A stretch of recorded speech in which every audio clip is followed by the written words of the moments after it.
শাসকীয় দলৰ বিৰুদ্ধে কংগ্ৰেছ নেতাৰ গুৰুতৰ অভিযোগ অৰুণোদয় আঁচনিৰ প্ৰলোভনেৰে প্ৰচাৰ চলাইছে শাসকীয় দলৰ নেতা পালি নেতাই এখন অৰুণোদয় প্ৰপত্ৰ পূৰণ কৰিছে বিজেপিৰ নেতাকৰ্মী যেটো অভিযোগ ইতিমধ্যে প্ৰথম পৰ্যায়ৰ নিৰ্বাচনৰ পৰা ভোট গ্ৰহণৰ পৰা এতিয়ালৈকে চলি আছে হাতে হাতে প্ৰপত্ৰ লৈ ঘৰে ঘৰে প্ৰচাৰ চলোৱাৰ গুৰুতৰ অভিযোগ নলবাৰী জিলা কংগ্ৰেছৰ সভাপতি ৰাতুল পাটোৱাৰীৰ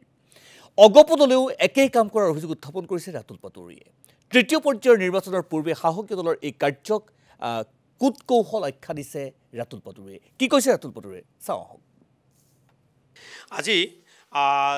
যোৱা ৩-৪ দিন ধৰি আমি আচৰিত ধৰণে এটা বস্তু দেখিছোঁ যে যিখন চৰকাৰ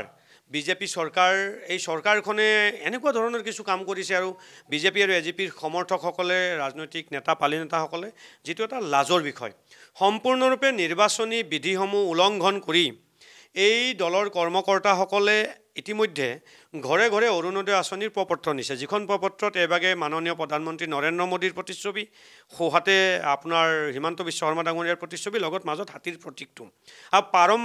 পেৰেলেলি একেলগে এজিপি দলেও তেনেকুৱা কিবা এখন প্ৰপত্ৰ বনাইছে বুলি খবৰ পাইছোঁ যিখন আজিৰ পৰা চাৰ্কুলেট হৈছে আৰু ঘৰে ঘৰে গৈ কৈছে যে অহা 1 তাৰিখৰ ভিতৰত আমি অৰুণোদয় আঁচনিৰ প্ৰতিগৰাকী ব্যক্তিকে আমি টকা দিয়াৰ ব্যৱস্থা কৰিম এটা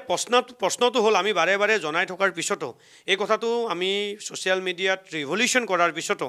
আজি কিন্তু কোনো ব্যৱস্থা লোৱা হোৱা নাই আজি নিৰ্বাচন আয়োগতো আমি ইয়াৰ কমপ্লেইন ৰুজু কৰিম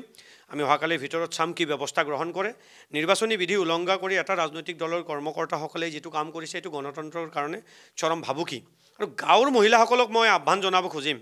আপোনালোকে জানো গোটৰ 10000 টকাটো পালে